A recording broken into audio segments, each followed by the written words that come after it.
Guys, you see how beautiful it is here. This is the beautiful city of Chișinău. It's very beautiful. I will show you some of the outskirts now. I will go to the periphery because I'm for Europe of the regions, you know that already. And this capital is very beautiful.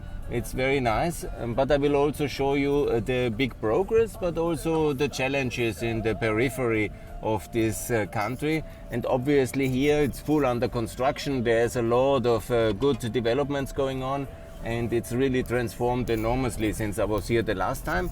But of course, you know, that is what the EU can also support. The municipal infrastructure, a better parking system, and all these things have to be done. Have to be done. But you know, who can do that better as the European Union? Because if we are good in something, maybe not good in the big strategic things, and maybe not good in economic development, but when it comes to the urban development, when it comes to municipal infrastructure, when it comes to all these things which make life so better and more amazing, then the EU is really perfect. And you will see this is already now the progress. Some years they have the DCFTA, and you see visible since the start and conclusion of the DCFTA, there is major progress. If now the next step comes with IPA funding, this will be tremendous progress, and it will be amazing.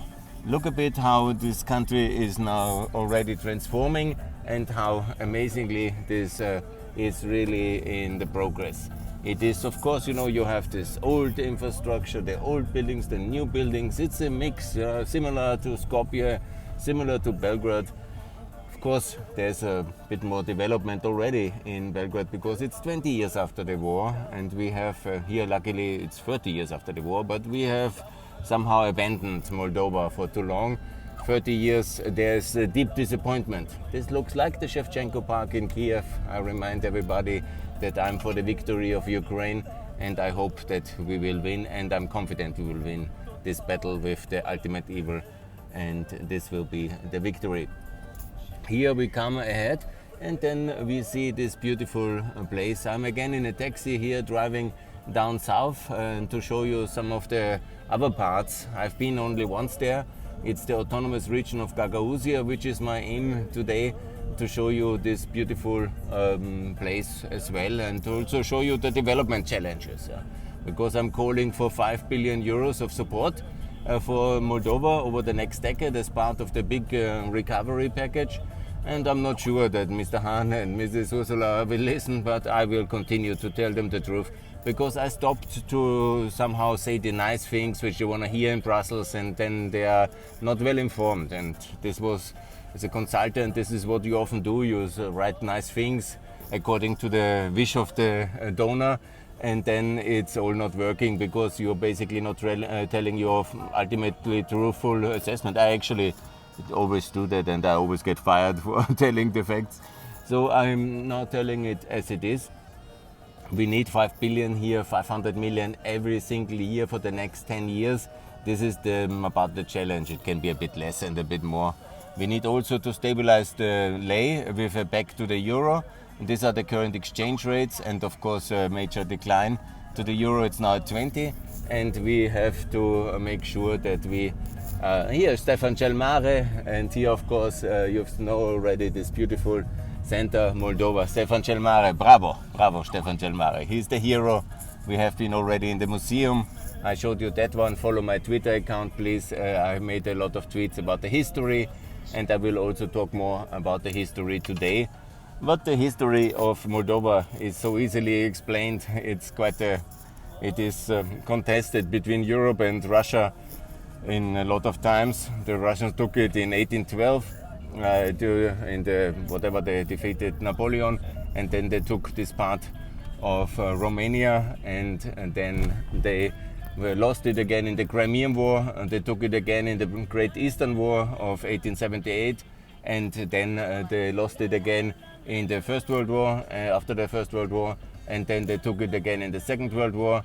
They lost it again in the end of the Soviet Union, and you never know, but they seemingly want to take it back now, but they will not succeed. Don't worry. Now Moldova is safe with the Americans and with the Europeans, and that's the future here of this beautiful country. And you see, it is amazing country. It is very like typical Southeastern European country, same like Ukraine or Romania, and it's just a bit less developed.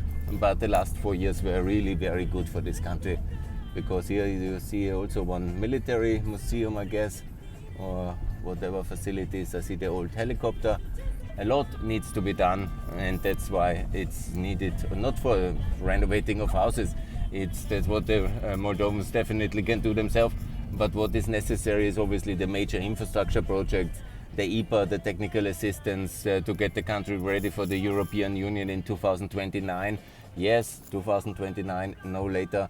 And we move ahead towards a better world where Eastern Europe is secure. The people don't have to leave here in droves because of the lack of European care and funding and stability. But they can stay here because actually it's a very nice country. And why not? I really like the life here. What I've seen this week was really very convincing, and I'm confident that we will move ahead.